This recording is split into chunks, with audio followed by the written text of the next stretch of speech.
बिहार में मिशन 2025 विधानसभा चुनाव की सरगर्मी अपने चरम पर है। एक तरफ एनडीए गठबंधन लगातार झंडा बुलंद कर रही है, वहीं दूसरी तरफ इंडिया गठबंधन के लोग खासकर शेरशाह की धरती से बाबू वीर कुंवर सिंह की धरती तक लगातार एसआईआर के मुद्दे को लेकर के बिहार में इस बार के चुनावी मुहिम में अपना पैगाम देने का प्रयास कर रही है। दूसरी तरफ जन सुराज बक्सर में ही नहीं, बिहार में पहली बार एंट्री दे करके जन सुराज ने बक्सर के 2 विधानसभा इलाकों में जिस तरह से अपनी चुनावी सभा कर रणनीति तैयार की है। हमारे साथ हैं बक्सर के अध्यात्म, बक्सर के इतिहास, बक्सर के संसदीय राजनीति और बक्सर के खासकर कहा जा सकता है कि दशा और दिशा राजनीतिक स्थिति से तय करने के लिए सभी लोग हैं। जानेंगे, सबसे पहले परिचय प्राप्त करते हैं। मेरा नाम संतोष कुमार भारती हुआ और राष्ट्रीय जनता दल में झुग्गी झोपड़ी के प्रदेश अध्यक्ष हूँ मैं। आप रविकांत ओझा मेरा नाम होगा, मैं राजद का कार्यकर्ता हूँ। अखिलेश सिंह लोजपा जिला अध्यक्ष बक्सर। विजय मिश्रा भाजपा बक्सर। अमित पांडे प्रदेश कार्य समिति सदस्य। अरुण कुशवाहा जिला प्रभारी भारतीय जनता पार्टी। हरिशंकर त्रिवेदी कांग्रेस। राणा प्रताप सिंह पूर्व जिलाध्यक्ष। अशोक पासवान पूर्व मंडल अध्यक्ष भाजपा।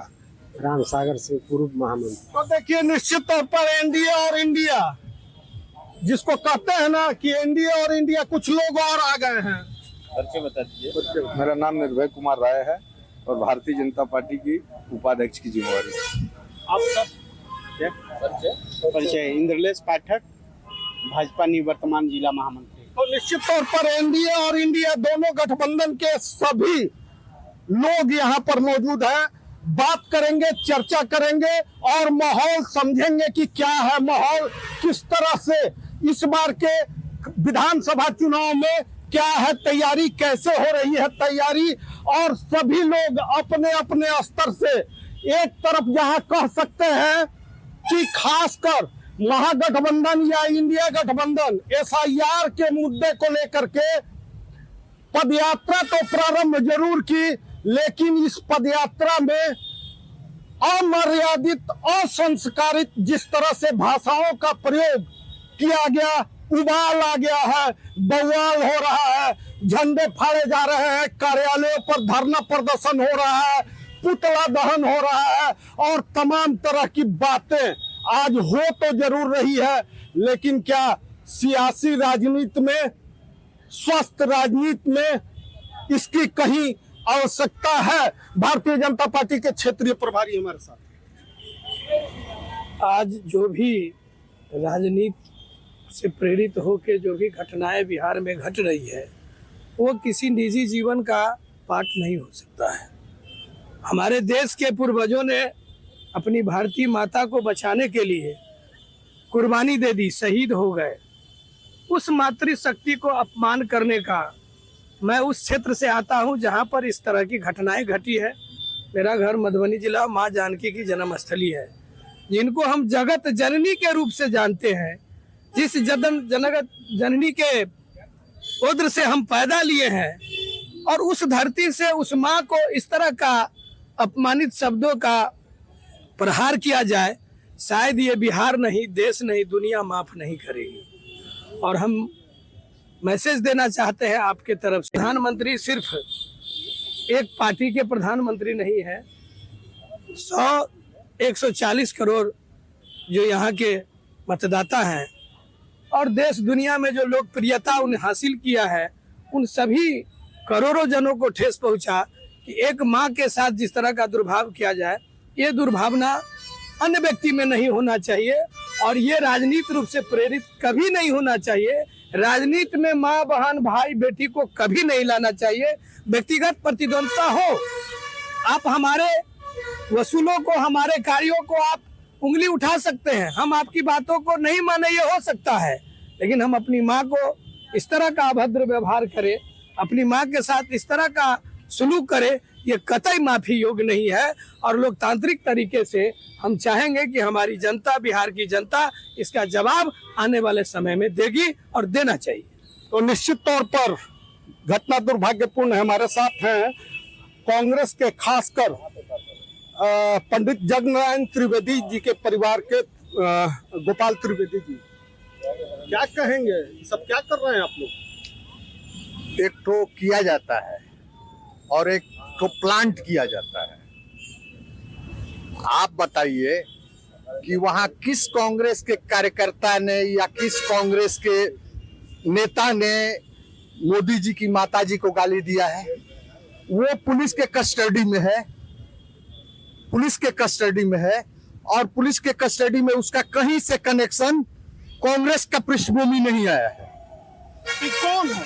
ये कौन है? ये तो पुलिस अरेस्ट कर चुकी है। काहे नहीं पुलिस ये बात बता रही है कि वो कौन है? और ये लोग को कहीं मुद्दा है नहीं।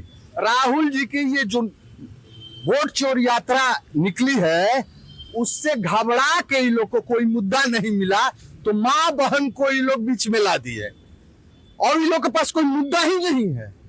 मुद्दा रहता तो मुद्दे पे चुनाव लड़ा जाता। मुद्दा नहीं है क्या आपके? बिल्कुल मुद्दा है। जो संस्कार विहीन लोग हैं वो हमारे हिसाब से राजद और कांग्रेस में ये लोग ओछी राजनीति करते हैं। जो यहाँ देश के प्रधानमंत्री के माँ को मतलब गाली दे रहे हैं, वो उससे ज्यादा ओछी राजनीति तो हो नहीं सकती है। और देश के प्रधानमंत्री जो है 140 करोड़ जनता के प्रधानमंत्री हैं, वैसे दिवंगत माता को जो गाली दे रहे हैं, वो अपने माता को क्या करते होंगे ये तो समझ में आ गई राहुल गांधी जी और तेजस्वी यादव जी का। राहुल गांधी जी, तेजस्वी यादव जी, लोजपा एंट्री, इस घटना को क्या मानते हैं? देखिए, हम सबसे पहले कहेंगे कि कांग्रेस पार्टी जो है और कांग्रेस के आदरणीय नेता नेहरू जी के राहुल गांधी जी वंशज हैं।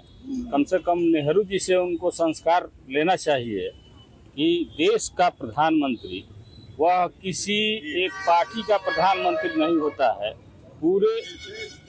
पूरे 140 करोड़ देश के लोगों के प्रधानमंत्री हैं। उसके साथ ही पूरे विश्व में जो लोकप्रियता है, घटना को क्या मानते हैं? घटना काफी निंदनीय है। और माँ जो होती है वो सबकी माँ होती है। आपको मैं बताना चाहता हूँ कि विगत लोकसभा में यही प्रियंका गांधी जी प्रधानमंत्री जी को नीच बोली थी, और इसी लोकसभा चुनाव में 2024 में हमारे नेता आदरणीय चिराग पासवान जी को आदरणीय तेजस्वी यादव के मंच से खुलेआम हमारे नेता चिराग पासवान जी के माता जी को गाली दिया गया। यह कहीं न कहीं गाली गलौज करते हैं क्या राजद के लोग जी? सबसे पहले तो मैं आपको धन्यवाद देना चाहता हूँ, क्योंकि हम संविधान को मानने वाले हैं और संविधान में कहीं भी किसी को गाली गलौज देने का प्रावधान नहीं है। मैं इस घटना को निंदा करता हूँ, लेकिन मैं नहीं कह रहा हूँ, आप ही के जैसे पत्रकार ने कहा कि वह जो व्यक्ति गाली दिया है वो भाजपा का कार्यकर्ता है। हमें शर्म आ रहा है कि भाजपा के लोग इतने नीच स्तर पर गिर गए हैं कि दूसरे के मंच पे अपने लोगों को भेजकर और उसको गाली दिलवा, अपने ही प्रधानमंत्री को गाली दिलवा रहे हैं। शर्म आ रहा है।